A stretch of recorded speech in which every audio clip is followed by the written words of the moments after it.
Bihar live 7 खबर की तह तक। मैं हूं संतोष और आप देख रहे हैं बिहार लाइव 7। जहानाबाद, जिला जहानाबाद, जो कभी अपने नक्सल गतिविधियों के लिए जाना जाता था, लेकिन आज वहीं का एक लड़का जो देश का जो सबसे सर्वोपरि, जिस अनुशासन, जोश, जज्बा, साहस जिसकी परिकाष्ठा गाई जाती है, आज इसी जहानाबाद का एक लड़का आईएमए से पास आउट होकर देश के सरहद पे सीमा की सुरक्षा के लिए जा रहे हैं। जैसा कि आप सभी जानते हैं कि जब सेना रात भर जागती है, 24 घंटे जागती है, तभी हम लोग सो पाते हैं। और आज उसी लड़के से, उसी लेफ्टिनेंट से, जो इस जहानाबाद का गौरव, इस जहानाबाद का नाम रोशन करने वाला लड़का, आज उसी से आपका परिचय कराता हूं। आज जो हमारे लिए एक बेंचमार्क हैं, मैं उनसे आज जानना चाहता हूं। आज हमारे सामने हैं lieutenant Ravi Ranjan. Lieutenant Ravi Ranjan sir, आपका बहुत बहुत स्वागत है बिहार लाइव 7 में। बहुत बहुत धन्यवाद आपका, जो मतलब आपने ऐसे कीमती वक्त मेरे लिए निकाला। और बहुत ही अच्छा लगता है ऐसे जानकर कि लोग आर्मी को लेकर इतना सम्मान रखते हैं। और इसी कारण गर्व भी होता है कि मैं भी एक इंडियन आर्मी का इतना रिस्पेक्टेड इंस्टीट्यूशन का एक हिस्सा हूँ। और खुशी होती है जानकर भी कि लोगों में मतलब एक, मैं जैसे कि आप जानते हो, एक छोटा टाउन है जहानाबाद, यहाँ से बिलोंग करता हूँ मैं। बचपन में यहीं से पढ़ाई की है और फाइनली जब ऐसा कुछ अच्छा हो जाता है तो लोगों का इतना प्यार मिलता है।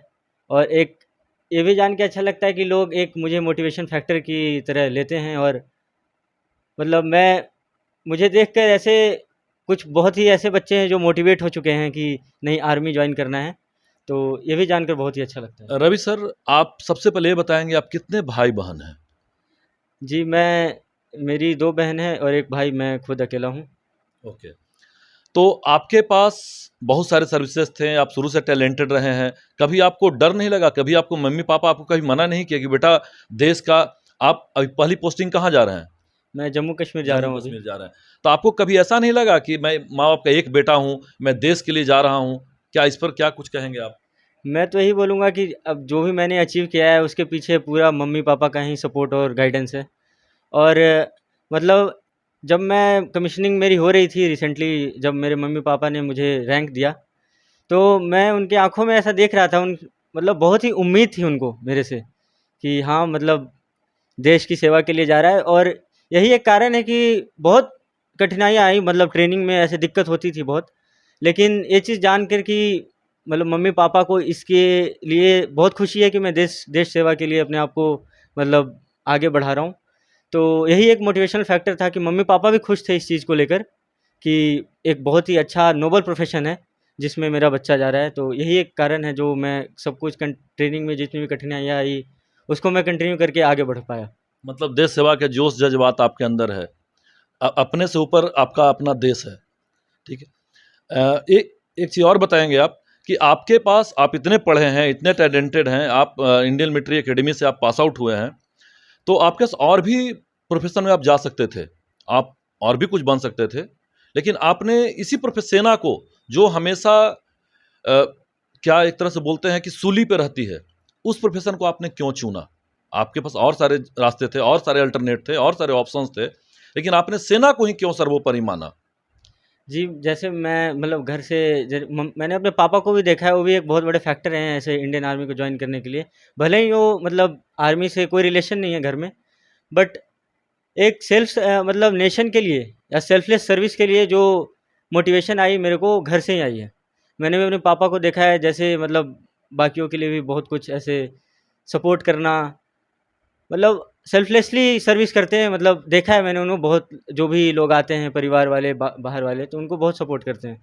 तो इंडियन आर्मी एक ऐसी इंस्टीट्यूशन है जहाँ पे आप अपने लिए कुछ नहीं करते।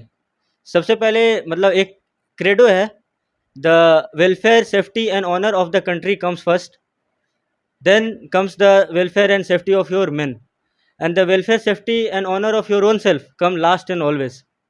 तो ये यही चीज़ मैंने मतलब आर्मी में जाके यही चीज़ सीखी है। और इसकी नींव मतलब एक तरह से बोलूँ तो मेरे को घर पे ही मिली है। तो ऐसा प्रोफ़ेशन मतलब मैं ये नहीं कह रहा हूँ लोग जो भी यहाँ पे बाकी सर्विस कर रहे हैं, बाकी प्रोफ़ेशन में हैं, सब अपने तरह से देश के लिए बहुत कंट्रीब्यूट कर रहे हैं। बट मतलब हर जगह आप देखो तो आर्मी की एक अलग इज़्ज़त होती है, उनका प्रोफ़ेशनलिज़्म बहुत ही अलग है। सेल्फ़लेस सर्विस वाली चीज़ तो मतलब आर्मी से बेहतर कहीं आपको देखने को नहीं मिलेगा, तो ये एक फैक्टर है जॉइन करने का मुझे army. That means people first, mission always. या ओके। तो आपका एयरफ़ोर्स का क्रेडो है। Okay. One thing more, just I would like to ask you, Jahanabad के बच्चों को आप क्या संदेश देंगे कि जो आपके जैसे धरोहर को और देश के लिए कहीं ना कहीं अपने आप को कंट्रीब्यूट करें? मैं बस एक ही चीज़ बोलूँगा, जैसे यहाँ पे जनरली क्या होता है, मॉब मेंटालिटी होती है। मतलब लोग भीड़ का पार्ट बन के रहते हैं, मतलब इनिशिएटिव लेने की जो ज़रूरत है वो मतलब यंगस्टर में नहीं होती। मैं भी मतलब कम एज के लोग हैं, उनको उतनी मैच्योरिटी नहीं होती है। लेकिन एक जो इन सबके अंदर एक फायर होता है, उसको इग्नाइट करने की ज़रूरत है। मतलब उसमें पेरेंट्स भी एक बहुत इम्पोर्टेंट रोल प्ले करते हैं। तो मेरे को तो मतलब घर से मिला है गाइडेंस, तो मेरे लिए थोड़ा आसान रहा। लेकिन एक चीज़ बोलूँगा, मतलब अगर आप सोच रहे हो कि कुछ शॉर्टकट से कुछ हासिल कर लो, तो ये तो बहुत मुश्किल है। तो मैं एक ही चीज़ बोलूँगा कि hard work is the only path to success. तो अगर आप हार्ड वर्क नहीं करोगे तो आप मतलब ऐसे रिज़ल्ट के पीछे नहीं जा सकते। बिना हार्ड वर्क के कुछ नहीं मिलता है कहीं लाइफ़ में। But sparking is required. Spark तो ज़रूरी है, सबके अंदर स्पार्क होता है, उसको इग्नाइट करने की ज़रूरत होती है। तो टीचर्स या फिर अपने पेरेंट्स ही स्पार्क को इग्नाइट करते हैं। कहाँ फोकस करें, मैथ पे, रीजनिंग पे, कहाँ फोकस करें कि आपके जैसा उनको भी गोल मिले? देखिए, सब जो भी बच्चे हैं उनका इंटरेस्ट अलग-अलग होता है। तो मैं एक जनरल चीज़ बताऊँगा जो मैं खुद ही फॉलो करता हूँ इस चीज़ को। जैसे मैंने एक छोटी डायरी बना रखी है, उसमें अपनी स्ट्रेंथ और वीकनेस लिख के रखता हूँ।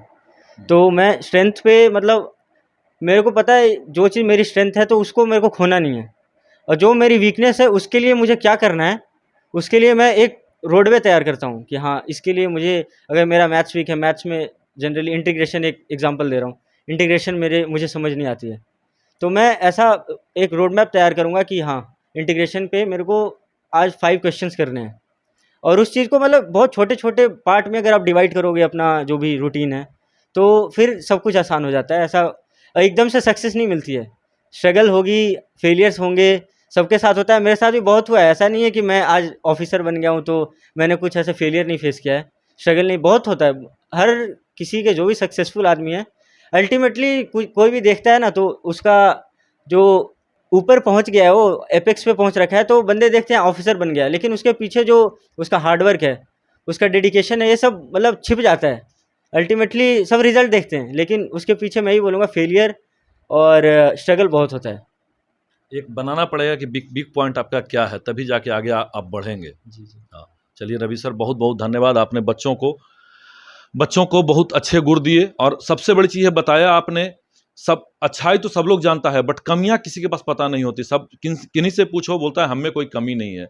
और लेफ्टिनेंट रवि सर ने बताया कि आप अपनी कमी को भी लिखो और उसको डेली प्रैक्टिस में लाइए कि क्या उसको कहीं ना कहीं से रेस्क्यू कीजिए।